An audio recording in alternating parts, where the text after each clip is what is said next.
I'm Kerri. And we are Paranormal Chicks. Episode 69. Our favorite. Oh my God. Okay. Breaking news. Oh, fuck. I have to tell you what I just read. Oh, okay. Do y'all remember Brendan Dassey making murder? The grandson, definitely not. The nephew. Yeah.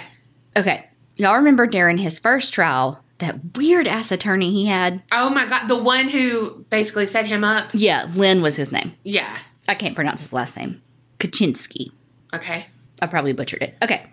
So he had been working as a reserve municipal judge, and he recently was suspended. Oh, shit. I have got to read you this little excerpt from his disciplinary, opinion thing. Okay. We failed to see how staring at a court employee for 45 minutes while tapping a pencil and making cat noises. I really thought you were going to laugh harder at that. Constitutes the maintenance of high standards, blah, blah, blah, blah, blah. So he got suspended. So he sat there tapping his pencil, looking at an employee, meowing. Right meow. Yes. Meow. What the fuck? Mm-hmm. Mm-hmm. That's not what a cat call is, hun. Gets better. I don't know about better. But he also recently got arrested on federal stalking charges. What the hell? Yeah.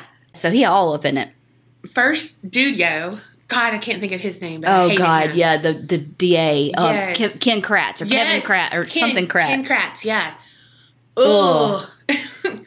And, we know his shit. Basically stalking, too. Stalking and, sexual harassment of a victim. Uh-huh. Wasn't it like a victim of sexual assault, too? Yeah. What a piece of shit. Right. And now this one, God.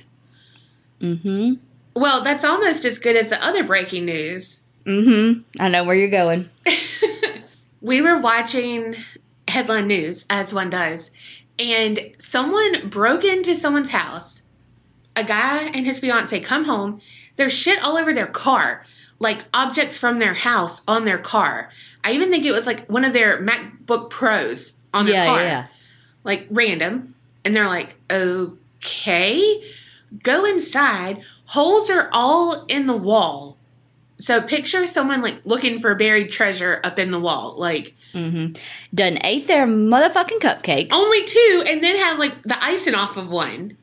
And those were in the refrigerator. He took them out and didn't even put them back. Yeah, couldn't you put them back in there so they don't get stale? Right. He used their Keurig because he had a coffee cup that he had. I can't even think of all the shit. It was just the most asinine, random shit. Well, then he noticed there was a crawl space in his closet. And this motherfucker, he went down there. Hello? Anybody out there? It's me, Bob. We ought to baby eats a boy. Please tell them what he saw when he looked at that crawl space. A cat with a shirt. With a Hawaiian fucking shirt. And the cat's name is Spaghetti. Freaking cute. Looked like a 45-year-old white man on vacation. Yes. And his food was cold. Yeah, and he needed to speak to the manager. Yes. But that's what he saw. And he was like, wait, what? And it was not Dude Yo being tap, tap, tap, meow. Was not him. I wish I could find the picture of Dude Yo meowing, because the picture that it had, he's like this. What the fuck? Well, so he's I know cats are assholes, but don't think he could do all this shit. Mm-hmm. Might be hard to, move the computer as a cat. Other than, hitting it off a table. Mm-hmm. Out of spite. Yes. So he's no, someone else has got to be down here. So he ran outside and was like, help, help, someone's in my house. The cops come and, yep, someone was in his fucking crawl space. Mm-hmm. And no, it gets better. But wait, there's more. He was in his damn fiance's onesie. I forgot about that. Motherfucker. What the hell? Oh my God. He was that's cute. I'll put that on. Yeah. It matches my cat. Oh my God. But that was it was titled Bizarre Break-In, and God. Was it bizarre? And right after that, they told the story, which you all know if you're on the Facebook group, of the criminal who is Donna and my soulmate. Yes. Mm-hmm. And was busted when he was hiding from the police because he farted too loudly. And he gave away his hiding spot. Wowza. We are, and that's all on episode of Dumb Criminals. Yes. How about we laugh exactly the same? Wowza. I'll tell you what's not bizarre is that we have a new creepster. Whoop whoop. Her name is Jennifer R. from Texas. Jennifer, are you okay? I know it's hot as fuck down there. Are you okay? We're checking in on you. Welcome to the Creepinati. We'll send you a hair tie so you can put your boobs in a ponytail. Mm-hmm. It's hot as fuck, guys. Hot as fuck. No one needs that boob sweat. I recommend baby powder. Maybe a Wickham. A Wickham? Wickham sticks in your bra, you know, wicks away the moisture. It's like a bamboo thing. The price we pay to have big old boobs. I don't want them, and those Wickhams are expensive. Mm-hmm. So in this week's episode, Donna and I are both doing stories from Chicago because, how does your mama say it? In the car I go to Chicago or something? Chicken in the car I go. That's how you spell Chicago. And that's where we're going to be in about 15 hours. Yep. Yeah, we're going to be at the True Crime Podcast Festival. We hope that we have met some of y'all. Mm-hmm. It's going to be a great time. But when this episode comes out, we'll already be back. But we wanted to do some Chicago stories because that's where we'll be. Yeah. We're trying to be on trend here, which I think a lot of people are actually doing that who's going to Chicago. No, so you might have a lot of fucking Chicago stories. Or you may have like 2 that just keep getting repeated. Okay. You ready? Yeah, I'm ready. Locked and loaded. Picture it. Sunday afternoon in October, 1955. Ooh. There were 3 boys. Robert Peterson, he was 14. John Schuessler, he was 13. And John's little brother, Anton, who's 11. So the 3 of them were figuring out, like, all right, what are we going to do on this Sunday, you know? And the kids were like, you know what, let's go see a movie. So Robert's mom is like, okay, well, this is what's playing. And so they decide they're going to go see a matinee of Disney's new film, The African Lion. Never heard of it, I know. What? I'd never heard of it. I was like... It is the Disney thing, apparently. It doesn't actually matter to the story, but I think it's interesting to know what they went and saw. Yeah, but is that like a Before the Lion King? Guess so. So the kids go to the movies. Hours go by, and the parents are like, where the heck are the boys? They hadn't come home yet. Yeah. And so they're like, well, you know, Bobby, Robert, he liked to go by Bobby, really liked going bowling. So they probably stopped off at one of the bowling alleys on the way back from the movies. Damn, what are these people made of? Money? I mean, well, it was a matinee. Maybe they were going to make a double feature like you and Tiffany. So the dads are like, okay, let's just go retrace their steps, see where they are. Did they stay for another movie? Did they go to a different theater? You know, let's just go check it out. So they went to the theater where the boys were supposed to go. And then they went to, you know, the nearby theaters just to check. And then they were like, all right, now let's go to some of the bowling alleys since Bobby loved it so much. So the dads are checking the different bowling alleys. And they did find out that one of the bowling alleys the boys did go to. Oh, damn. They came in, hung out for a little while, but they had been gone. Oh, fuck. So they weren't there. So the dads go home and they're like, shit, what do we do? They're not here. So they call the police and it starts the search for the 3 missing boys. 2 days later, a traveling salesman was stopping to eat his lunch out in Robinson Woods Forest, and he saw something and he was like, what the fuck is that? Maybe not fuck. I don't think they said fuck in the 50s. He said, what the HE double hockey stick is going on? And he looks and he's like, oh my God, that's a body. Oh, and fuck. So again, it's 1955. You can't just doop, boop, boop, boop. So he has to go to the nearest gas station or whatever is closest and call the police. Well, the police get there and they say, he's like, was it a body? And they were like, it wasn't one body. It was 3. Oh, no. And So he had found the 3 missing boys, Robert, John, and Anton. They were all 3 piled on top of each other in a ditch, completely naked. And that picture was in the newspapers. What? Mm-hmm. Yeah. Yep. Yeah. So they had that. It's like, for as conservative as the 50s were, they just had that picture of, and it's like, but I don't know. It just was so odd to me that was just like on the front page of the newspapers, There was nothing to go on. Wow. From the crime scene. There was, they didn't even ever find the boys' clothes. Holy fuck. And so there was, and again, it's the 50s. People are smoking at crime scenes, walking around, newspapers are there taking pictures and they haven't even moved the bodies, I know. That is so crazy. That's what I love about A Crime to Remember, to see that and you're like, what the hell? How do they solve crimes? Yep. I'm guessing it was a lot of Oh, yeah. There's no telling how many innocent people went to jail. Yeah. For as conservative as they were at that time, they just had no tact when it came to crime. Yeah. It's just so crazy. And I think, too, now that we have a better understanding of, trauma and re-trauma. Yeah. Re-traumatizing someone and understanding that it can be just as traumatizing as the actual event is the reliving and all of that. And so I think we're a little more respectful to victims and their families. Yeah. But I feel like that has always been common sense. Clearly not. So the boys grew up in just this middle-class neighborhood in Chicago. It was one of those places, again, nobody locks their doors. It's it's 1955.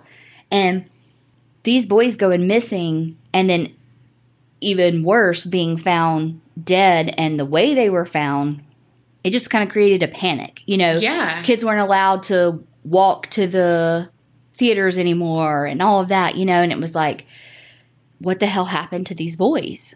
We know that when they were found, again, this is so terrible, but piled on one another. They were all bound and gagged. All 3 of them had been strangled to death, but Bobby had been slashed with a knife 14 times. What? Was he the oldest? Yes. And too, when you read some of the articles from the time, too, it's like, the boys were so clean cut and da-da-da-da. It's like they can't wrap their head around, they have an idea of what they think a victim should be. Right. And a good kid from a middle-class neighborhood shouldn't be a victim. And you know what I mean? Whereas now we know, no, it could happen to anybody. Mm-hmm. Because it doesn't matter who the victim is. It's all dealing with the criminal. Exactly. And what their preference. Yeah. And, all of that is. Yep. So, again, like I said, there's no fucking evidence. They had no idea where to even begin. Because, there's fucking nothing. A month after the boys were found, Anton Sr., who was the dad to John and Anton, died of a heart attack. Oh, gosh. And, obviously, they didn't say this, but, truly, I feel like he died of a broken heart. Yeah. A month. He was only 41. Dang. So, a month after his only 2 kids, his boys were found murdered, he died of a heart attack. I just truly feel like he died of a broken heart. Yeah. Well, and how they were found, because, again, as a male in that day, Mm-hmm. he can't even I can't fathom anything like that now. You know what I mean? I can't even imagine, your kids, your only 2 kids. Mm-hmm. Oh, God. So time went on with nothing. No leads, no evidence, nothing. That was until 1977. Oh, fuck. So, do you remember the case? I'm trying to think of what podcast covered it. Crime Junkie, maybe? Maybe My Favorite Murder? And it was on that candy heiress, Helen Voorhees Brock, where she was this amazing horse rider and all of that, and then she was murdered. Do you remember that? I think, anyway, okay. Anyway, well, that happened in Chicago too.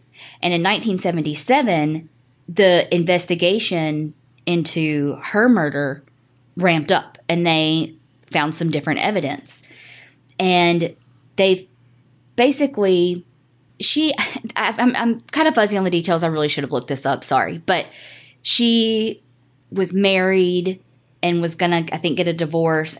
She was like this amazing horse rider, and they had all these like really expensive horses, yada, yada, yada. Well, the police had charged this guy named Richard Bailey with the solicitation of her murder. And he owned a horse stable because, again, remember, she was really into the horses and all that. Well, when they were investigating Richard Bailey, they found a guy by the name of Kenneth Hansen that worked with Richard Bailey at the stables. And they were like, investigating him because they were doing like schemes to kill horses to collect the insurance money, because these were like thoroughbred, like really fucking expensive horses. How did he kill her? They hired somebody, and I think it was the father-in-law that hired somebody, I think. Wow. It was, I'm fuzzy on this. Everybody is probably like, no, dumbass. So the police were very like quiet about that evidence. So now the police were kind of looking at these people in the stables and yada, yada, yada. And they remembered not long after the three boys went missing that a local horse stable caught on fire. And that horse stable was owned by a guy named Silas Carter Jane. Silas was basically what you think of when you think of a 1950s Chicago mobster. Oh, shit. Like, the mob, still a big deal, still running the shit when it came to, especially, like, the horses and all of that. So. You want to place the bet? You see? I got a fine horse, you see? I'm going to kill it for the insurance money, you see? That was terrible. Okay. So, he was suspected of a ton of shit, old Silas. So this was kind of his MO. He was a terrible, like, bully person. Ugh.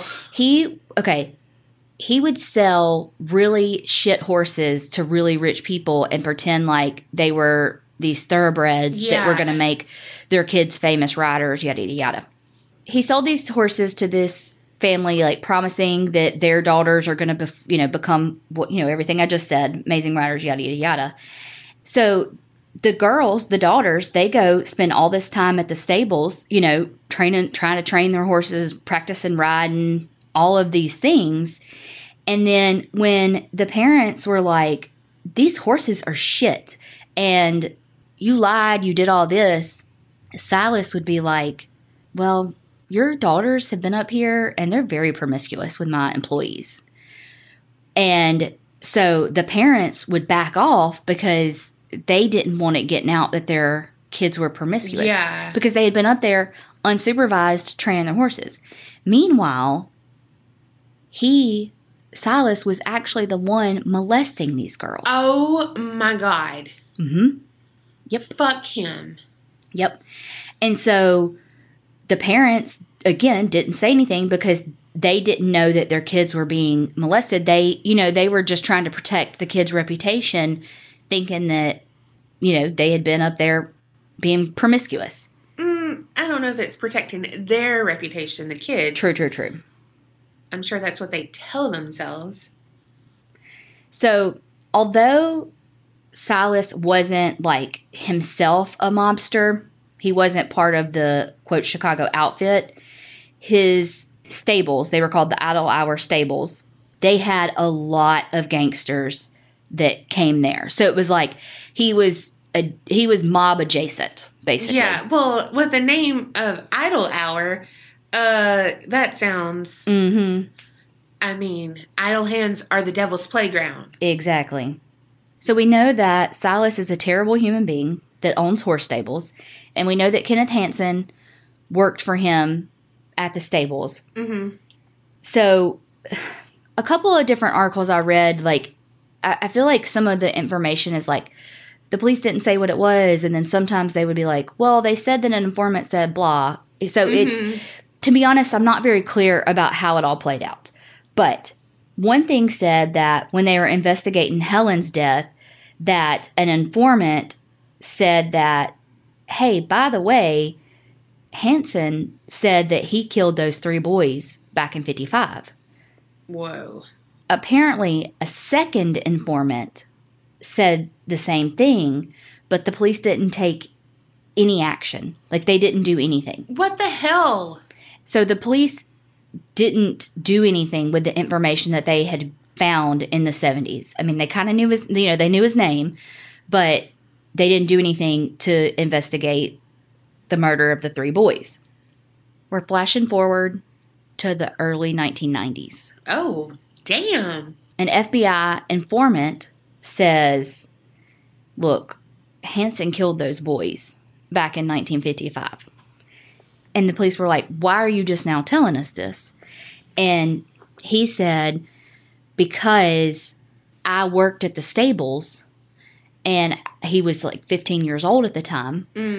And he and Hansen had a sexual relationship. Oh. And so he said that, whenever if he would try to end it or, something like that, Hansen would say, you're going to end up like those 3 boys I killed. Oh, fuck. And so, again, it's 1955. I mean, shit, we're still fighting for equal rights for LGBTQ, Yeah. So he was not fucking saying anything because he would be outing himself, too. Because, I think that for the most part, their relationship was consensual. I mean, since the fact that he was fucking 15 years old, so ergo it wasn't consensual. Yeah. You know what I mean? So he was a victim, but in a different aspect. Yeah, because of his age. And I mean, I think that Hansen really did do some inappropriate stuff. I mean, again, he wouldn't let him leave kind of thing. Yeah. He would say, I'm going to kill you like, so it wasn't like a freaking It wasn't healthy. romance. Yeah. Yeah.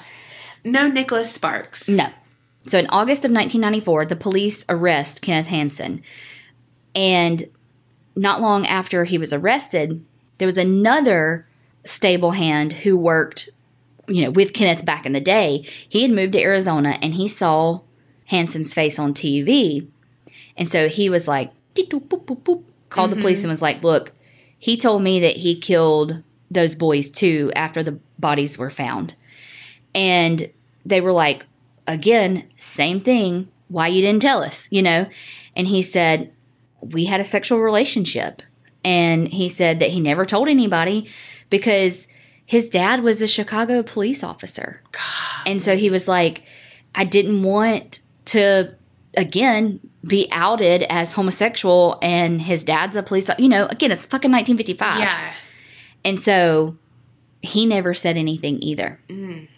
So basically, this is what we think happened.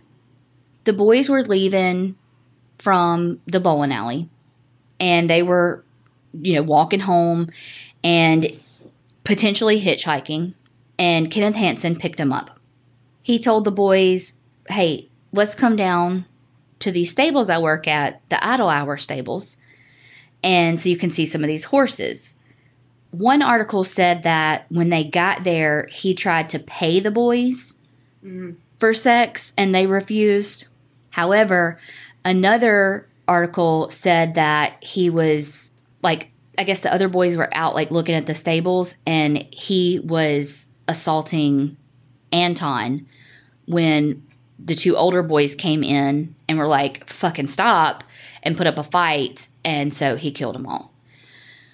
Another article said that they think that Robert, the oldest, Bobby, he came in on Kenneth attacking the 2 brothers, and he, like, jumped on Kenneth, which is why he had all of the extra beatings other than just being strangled, like being slashed and stuff the 14 times. Yeah. So that seems a little more plausible to me because he just had so many more injuries.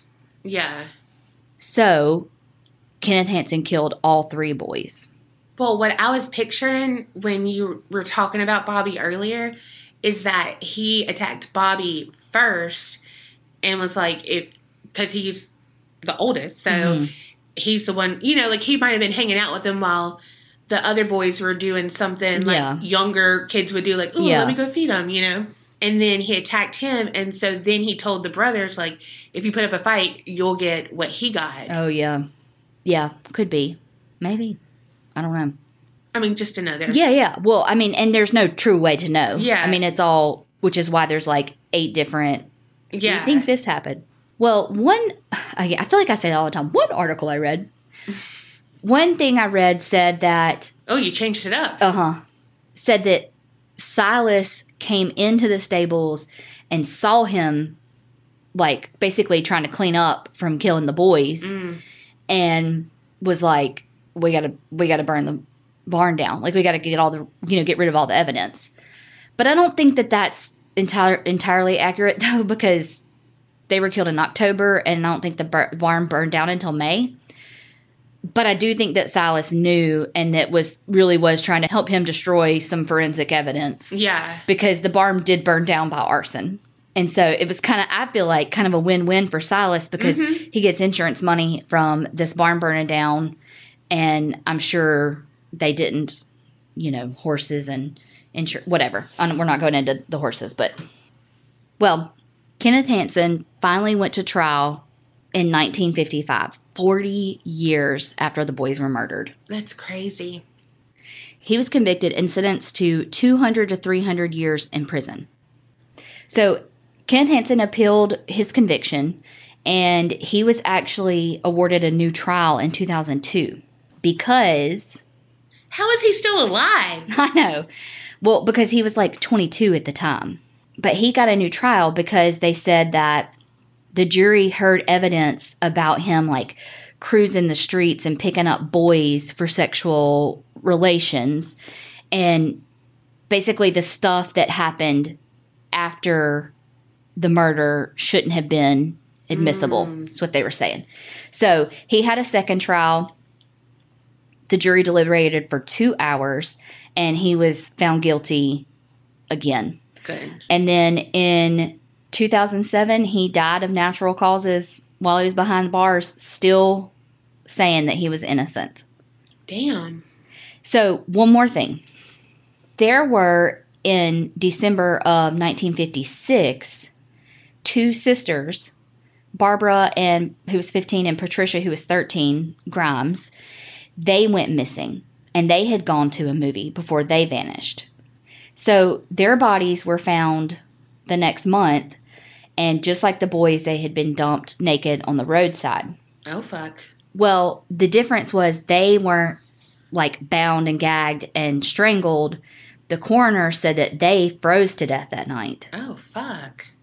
So, but the thing is, the coroner's chief investigator said he didn't agree, like publicly disagreed with the coroner. Oh, fuck. He said that, yes, that layer of ice around the bodies did prove that they were warm when they were left there. But he said that it doesn't necessarily mean that they were alive and froze. He was saying that there was enough snow that could have created that ice layer. And then apparently there was a puncture wound on Patricia's chest that was never explained. And that he said that it appeared that Barbara had been sexually assaulted too. And so that murder is still unsolved. There's not a ton of detail on this, but Silas Jane was also a suspect in the murder or what some people call a murder, some people call, an accident. But he was suspected of being part of that as well. So it's like, it's all kind of connected in that weird, like, is it mob type? I don't know, because, I don't think that Kenneth Hansen had anything to do with the girls, because that wasn't his type, Kenneth Hansen did get married at some point, but it's also assumed that it was kind of a front to his homosexuality. But again, those two girls is not his kind of MO. Yeah.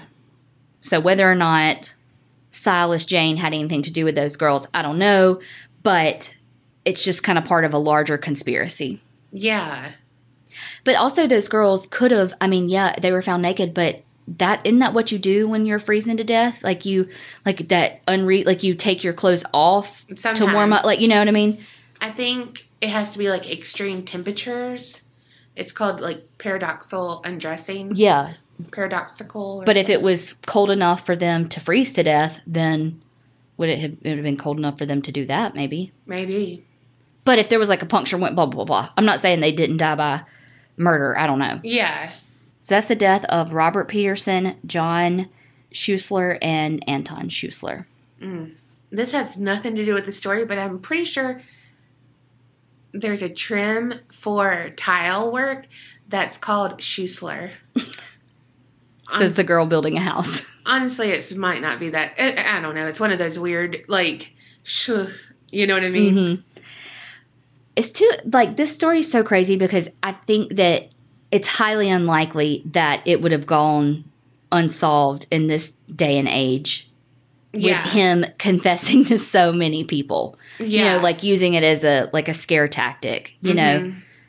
But people were hiding who they were and fearing for themselves and their family, and so they didn't report things. Yeah, because that's what these criminals would do, is they target the people who they know have the most to lose. You know, they know they're not going to come forward because that would ruin their life. They're not, you know, like no one would take them seriously because of their job or, you know, like all of that shit. Those people, that's who they target.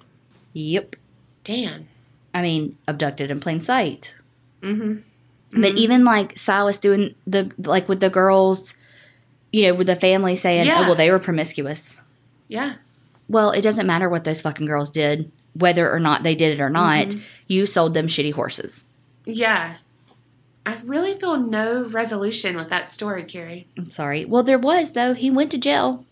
Yeah, but then it's kind of like, is he a small fish in a big pond of scum? You know what I mean? Like, if he was the laborer of this, well, the bigwigs can just hire someone else that can do it. You know what I mean? Like, so absolutely. Did it get stopped? Did whatever? You know what I mean? So I'm just like, ugh. Well, Brightside, most of them are dead now. And we've switched roles. Kerri's now the serial killer. Well, pure age. They're dead now, you know. All right. So like we said, I'm doing Chicago as well. And I was looking at haunted houses, you know, all of these things like an alleyway. Chicago has a lot of shit. Let me just say. You see? But I didn't go with any of those. Uh-oh. So, picture it. The morning of July 24th, 1915. Shit, we going way back. Way back. The morning was just damp, kind of unseasonably cool for a July morning, but better weather was promised in the afternoon. And everyone was like crossing their fingers because they all had a picnic that was scheduled. It was a huge deal. It would be like thousands of Chicago peeps.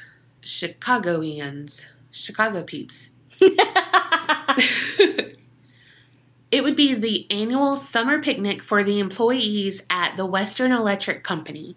And the higher up people were like, bring friends, relatives, whatever you want to this event. And it was going to be held across the lake at Michigan City, Indiana. So again, they had an open invitation, but everyone was surprised because more than 7,000 people showed up to be ferried across Lake Michigan to get to the picnic. So they would have 3 boats, and they had 3 boats chartered. So, I mean, it would just have to be multiple trips. Yeah. So the ships were docked on the Chicago River. So the ships are docked, they're lined up, and excited people. I mean, imagine you're going on this, you know, a ship. You're not having to pay for it. You're going to be ferried across, have the best picnic ever, like 7,000 people. This is a fucking event. So passengers were pushing their way up the gangplank, And this was them going to Eastland, and that is the ship we're going to talk about.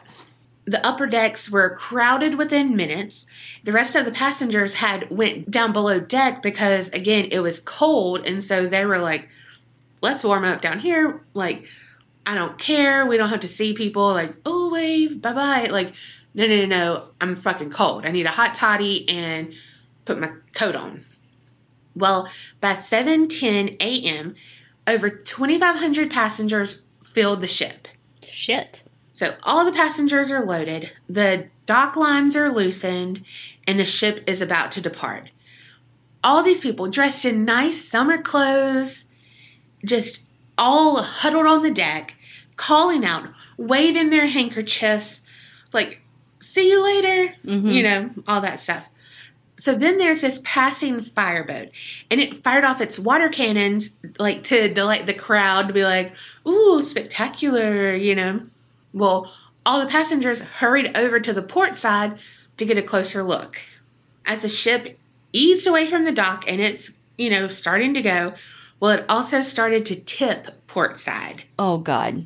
Because unknown to the passengers, the crew had emptied out the ballast compartments, which were designed for the stability, but they emptied it so more passengers could go on board. And they didn't count for the sudden shift in the weight when the fireboat, you know, had came over and everyone was like, ooh, let me go see. Right. And then it fucking tipped. So a few moments later, Eastland simply rolled over and it came to rest at the river bottom. Oh, God. 18 feet below the surface. So a little bit about the ship Eastland, the SS Eastland steamer. It was built in 1902. Had the capacity of only 500 people, and it was designed for lake excursions and, like, transporting produce. Like, off the bat, it had design flaws. It was top-heavy. It had no keel. It, like, had really poor designed ballast tanks to hold it upright. I mean, it was doomed from the start, but then over time, they had modified it to hold more people and to do more things and all of that. So, I mean, it could have held more people, but not the 2,500, but still. But of course, the employees of the Western Electric Company and all of their friends, all of their family, they knew nothing about the instability, about any of the design flaws, you know, no worry in the world. But, okay, here's the real reason why I chose this. Other than that, I had never heard of it. And so, you know, like when I find stuff out, I'm like, oh, got to share it with everybody. AKA the podcast. All right. So there was something called the Seamen's Act. And it was a new federal rule. And it was enacted because of the Titanic disaster. And it mandated that every passenger vessel must be retrofitted with a complete set of lifeboats. So that means for Eastland, the weight of 5 additional lifeboats, 37 life rafts at 1,100 pounds each, and enough life jackets for 2,570 people. Damn. So all of this extra weight was carried on the upper deck. However, there were no safety tests to be like, okay, it can hold this extra weight, it's distributed evenly, all of that. They had no idea. And then when they emptied the water ballast, it just threw it all into commotion. Why? Why would you think it's a good idea to change the one thing that's keeping your ship up fucking right? I know. Well, because someone had a higher up that said, we'll spend more money in the gas, so let's just get everyone on here, blah, blah, blah, blah, blah. You know, it's not that far. Yes. Blah, fucking blah, blah. Idiot. I don't even know this man, but he's an idiot. So, okay, those people who were on the upper deck in their summer best, super fucking excited, you know, handkerchiefs in the air, yelling out, blowing kisses, all of the good stuff, they turned into a panicked mass chaos of just bodies. A lot of them were holding on to their children, their infants, and they just spilled into the water. Oh. Others would jump for their lives, and there were so many onlookers that were, you know, saying goodbye. And I mean, it's 7,000 people that are here to leave. So can you imagine No. It's all downtown. So people who were passing by were like, oh shit, what's going on? And go to see. And then you're like, oh, cool. This, whatever. Mm-hmm. Like, it's just one of those things. So more people were there. Well, these people just were like, oh my God, watching people begin to drown. Yeah. Well, the people who had went to get warm below deck, they, tried to climb out of the gangways, the windows on the starboard side, just anywhere they can. Can you imagine? No. Oh my gosh. And just the sheer of what the fuck is happening because they can't see anything. Yeah. With the ship turning, some passengers weren't able to get out. I mean, a lot of them weren't, but some people were trapped inside by water, obviously. I mean, we've all seen Titanic when they're like getting, we all know. Then pianos, heavy bookcases, tables, they all slammed into adults and children, killing them instantly. There were small boats that came, that were kind of close, and they threw life preservers into the water because there was just like a mass of bodies. Yeah. Some people on shore, like the onlookers and stuff, started tossing lines, boxes, anything that would float. Rose wouldn't. She would stay up there and be like, sorry, hold on. But, anything that would float for these people who were just like flailing about. But some of the crates hit them in the head and would like knock them out, and they would just drown. God. But they didn't just they would sink because the ship's pull would pull them under. Yeah, I was gonna say the suction that the ship creates. Yeah. Well, a lot of the people who died like that were women because their dresses would get snagged. It's like, fuck. I mean, you're damned if you do and damned if you don't. If you didn't dress like that, you would have been underdressed for the occasion. You don't think, well, if the ship turns over, blah, blah, blah, Oh my God. All right. So I get a little bit more in detail here. So we all know what that means. Skip if you need to. So parents, again, were holding on to their children, and sometimes they would see them be sucked down together, into the water. Or some parents would lose their grip and watch their child sink out of sight. God. One of the warehouse workers that was close by, they said, God, the screaming was terrible. It's still ringing in my ears. Oh my God, I bet you never forget that. So just after 58 minutes, the Eastland ship had rolled completely over on its side and for real settled in onto the bottom. People, rescue people, a lot of people just were like, what the fuck do we do? And just dove in trying to help people, whatever. Well, some, you could hear the screams inside the ship's hull. And so the rescue workers climbed onto it, onto the ship, and attempted to cut through the plating with torches. And when it was finally opened, only a handful of passengers were still alive. A lady named Helen Ripa, she was a Western Electric nurse, and she was on the way to get on the ship. She heard the screaming blocks away. And so she said the trolley that she was riding, came to a halt because, traffic. So it was screw it, and mass chaos. And so she said that a policeman that was around told her that the excursion boat had overturned. And so she was like, oh, fuck. It's, my people. And, oh, my God. So she's dressed in her nurse's uniform. So can you imagine, 1915? Those outfits, I can just picture it. With her little hat. And so she hopped onto a passing ambulance, and she said that there were people struggling in the water, clustered so thickly that they covered the surface of the river. Oh, my God. And she said the screaming was the most horrible of all.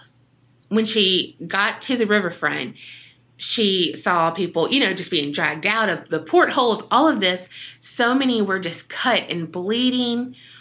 So people were going to the nearby hospital, but that became overwhelmed because it was 2,500 people on this ship. Right. And then if rescue workers got, injured or all of the above. Well, so she directed one of the hospital employees to call a department store for 500 blankets.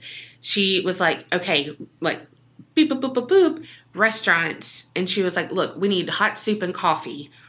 Deliver it to the hospital. Like, she was, just doing all of this stuff. And she said that as survivors made it to the dock, she was like, okay, the less injured people need to go home. Mm-hmm. Because it's, it's too chaotic.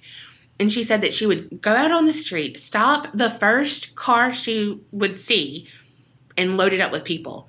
And just tell the driver, like, take them here, take them, blah. And she said not one driver said no. Oh. So by 8 a.m., almost all the survivors had been pulled from the river, but now it's locating and removing the bodies. Oh. Harlan Babcock from the Chicago Herald, he said, when the boat toppled on its side, those on the upper deck were hurled off like so many ants being brushed from a table. Damn. He said, in an instant, the surface of the river was black with struggling, crying, frightened, drowning humanity. We infants floated about like corks. Oh, God. I know. It went on like for days of divers and all of these people trying to find all the bodies. But it was extremely dangerous. More than once, they would have to like surface again because their oxygen tubes would be twisted and the air cut off because it was like so much debris and all of that shit down there. But there were no fatalities of the rescue workers. So some of the bodies were fished out of the river using a large grappling hook. Oh, God. Mm-hmm. Then other people were being pulled out by police and volunteers. And one of the newspaper accounts said one of the divers who had been bringing up bodies from the bottom of the river for hours, he went insane. He had to be subdued by friends and police officers. I mean, it was just so much. Yeah. By the time it was all over, 841 passengers and 4 crew members all had died in this accident. Jeez. And many of them were women and children. Oh. 22 families, husbands, wives, children, grandparents, cousins, aunts, uncles, completely wiped out. So the recovered bodies were loaded on trucks, ambulances, horse and buggy, and they had to like go to a temporary morgue because they had filled that up. Oh, yeah. So by mid-afternoon, a whole mass of unidentified bodies were on this armory floor. They kind of made it like that other thing I did, the Cock County. Yeah. This old armory was the only thing that was big enough that they could line these people up on the floor. Golly. But then people had to come and identify the dead. And, like, can you imagine going in there? Mm-mm. So this armory that was used, it was called the 2nd Regiment National Guard Armory. And it's located on Carpenter Street between Randolph Street and Washington Boulevard. So they were laid out in rows of 85 and all with numbers that would identify who, like, okay, this is body 42. And here's an envelope of all the stuff that was on or with them. And it was labeled, 42. Yeah. So, yeah, I mean, people would have to come in and go through these lines one by one and see if they could tell if they knew anyone. Even if it was a friend to say, that's Kerri Eastland, blah, blah, blah, whatever. Because, I mean, they had no fucking way. Yeah. But there were 22 cases that there was no one left to identify them. Oh. So the names were learned through, like, neighbors and other people who came searching for their friends. They said that there was so much crying and moaning, like, it just echoed. The American Red Cross, they actually treated 30 women for hysteria and exhaustion the following days of all of this. Because what if, like, your husband's there and, like, you don't work or whatever? Like, what do you do? I don't know. It's 1915. I don't know. So by July 29th, all of the bodies had been claimed except one. And it was a boy identified as number 396. But everyone had nicknamed him Little Feller. And so finally the body was just taken to a funeral home because he was the only one remaining. And 2 children recognized him as Willie Novotny, age 7. Oh, little baby. Yes. He laid unclaimed because his parents, James and Agnes, had died along with his sister, Mamie. God. And she was 9 years old. So his grandmother came and confirmed that is him. And how she did this is that she took a pair of brown knickerbockers and was like, if it's Willie, he's got pants like these. It was a new suit that he went to the picnic in, and 2 pairs of pants came with it, and these are the others. Oh. And later that day, the Chicago Daily Tribune said, Little Feller now has a name. And he was buried on July 31st, and more than 5,000 people attended. Oh, God. The procession stretched on for more than a mile. And after his funeral, that, like, whole tragedy was kind of put behind Chicago then. So when you think about 844 people, it seems like a lot, but it's like, well, but it was 1/3 of the total people on board of that ship. And a large amount, like 70% of them, were under the age of 25. Holy shit. Yeah. Well, I mean, that's a lot of fucking people, though. Mm-hmm. It's never really been solved as to, like, what exactly happened. No, you know what I mean? Everyone pointed the blame at someone else, whatever. Mm-hmm. It's some people said, well, they wanted to go faster, and so they, changed this about it. All of this shit. Try to make it Titanic shit. Mm-hmm. But, there was nothing. People tried to do lawsuits, but it kind of just went nowhere. After the ship was rescued from the river, it was sold at auction, and it became the gunboat USS Wilmette. It never saw action, but was used as a training ship in World War II. And then after the war, it was decommissioned and put up for sale in 1945, and no one wanted to buy it, and so it was scrapped in 1947. So there were reports of it being haunted back to the time, like, just after the disaster and prior to, like, its sale from the Navy and all that. It was docked near Halstead Street Bridge. So they just, like, picked it up from the, like, river's floor, and it was just like, okay, float. Yeah. I'm just gonna float now. Mm-hmm. What the fuck? Because it wasn't anything... Like, it didn't, like, hit something, have a hole. Yeah, I know, but that's, like... That's crazy. Yes. Let me just float that up. Just use it. Can we use it? We're going to use it for training now. What the fuck? I know. That don't make no damn sense. So, yeah, it was docked near the Halstead Street Bridge, and, like, everyone who would, like, pass by it would, like, quickly walk by because it was still just that, like, fuck. Like, so many people died. Yeah. Oh, God. Well, there was one caretaker that stayed there, Captain M.L. Edwards, and he lived on board, and he said that he would be woken up nightly by moaning noises, and he was like, I think it's like the ship falling apart or something. Like, it's not... Yeah. It's not haunted, though, right? But he said the one thing, like, how I said people would, like, walk by it quickly... However, people didn't know that someone lived on it. And so, like, if they would see the light turn on, like, they would freak the fuck out, which, yeah. But, like, and he would, like, laugh about it and be like, yeah, see, it's not really haunted because, like, they think it's haunted, that whole thing. But at the same time... It's really haunted. Mm-hmm. And he said that he was very glad to move off of the ship after it sold to the Navy. So, it was, you know what I mean? He wasn't having the, like, restful sleep. People that pass it claim to hear the moaning and crying coming from the river. And then sometimes it will have like a blood-curdling scream. Pleas for help. Some people have said they witnessed the screams and all of that. And it's been like, you hear someone splashing in the water. Oh, God. But when you look over, nothing's there. Ooh, Like, completely calm. Don't like that. Mm-mm.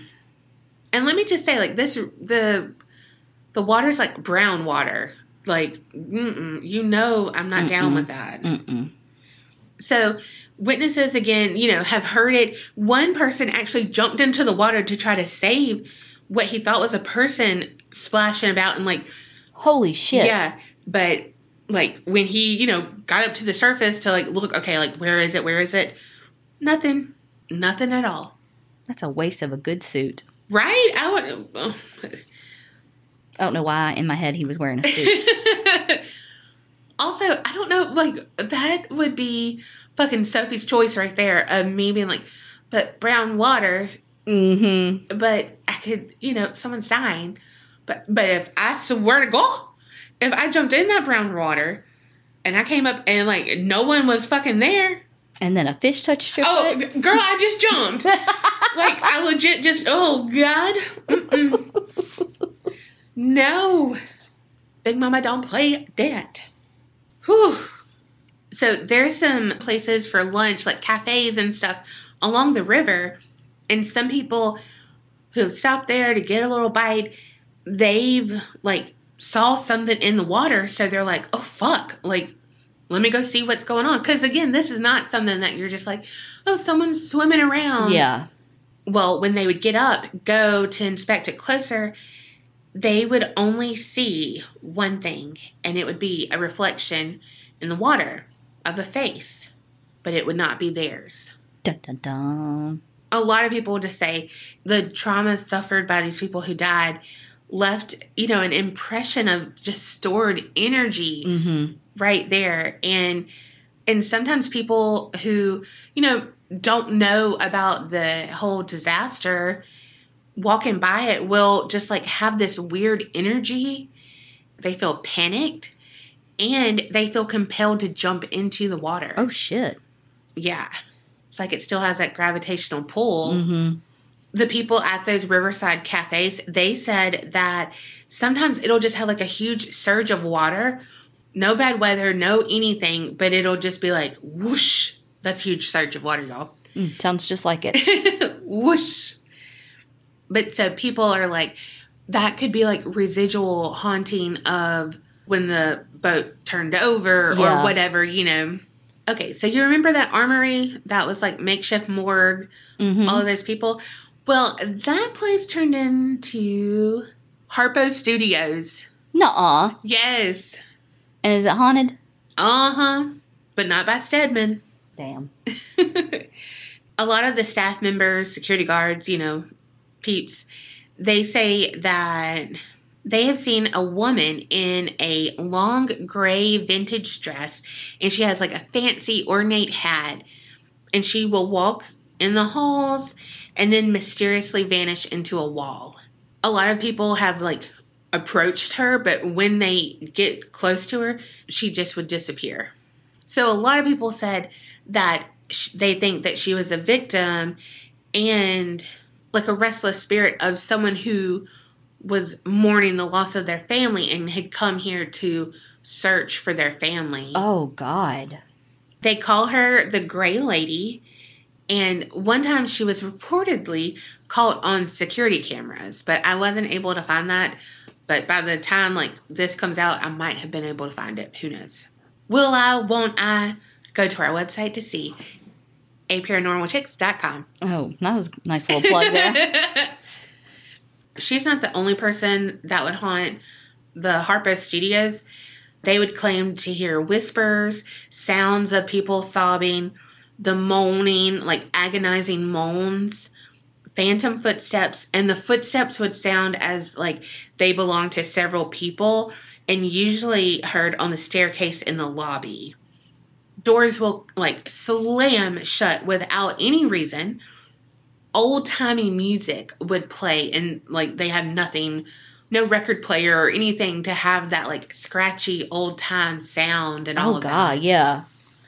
And they also have disembodied children's voices. I don't like that at all. Mm-mm. So one time this paranormal investigator, he applied a contact microphone to the building's walls. And he said that they recorded actual voices that seemed to be talking about the Eastland disaster. There's a woman that said, died on the water ship, and an English accented man that said, it's going down. Oh, my gosh. I'm yelling timber? Right? I'm yelling, iceberg right ahead. Wrong boat. There's also another place called the Excalibur, and Bedazzled Boo, a.k.a. Dybbuk Douche, he went there and they had some experiences, but I think I'm going to save that and do it on its own. But they said there's a little girl who's dressed in period clothing that they believe was a victim of the Eastland disaster. And so, like, that's how it showed up when I was researching this. Yeah. And that is it. Damn.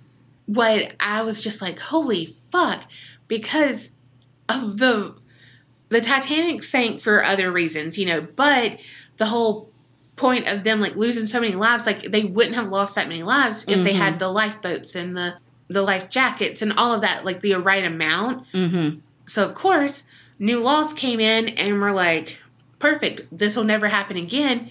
However, it had the adverse effect here. The weight was too much. And it didn't have to be regulated. Like, it was just, like, in water, like, okay, it's perfect, but they didn't have anyone on it or anything, right, to see it in action, to see how it would perform. Mm-hmm. And, like, it's just crazy that, like, oh, gosh. I have some videos that I found, like, old-timey videos. It's crazy. Like, I teared up because it's just like, oh, my God, this person is here filming this. And, like, I don't know, you know, and just because it's, like, old-timey and so it has, like, the spots and it's all, like, it's just crazy. Like, they existed back then. And, like, I don't know. It was just, like, so much. But I'll have links to those. And there's also one where a body is being pulled out. Oh. And so, again, I'm linking to the videos, but not, like, putting them in. Like, I'm not embedding them.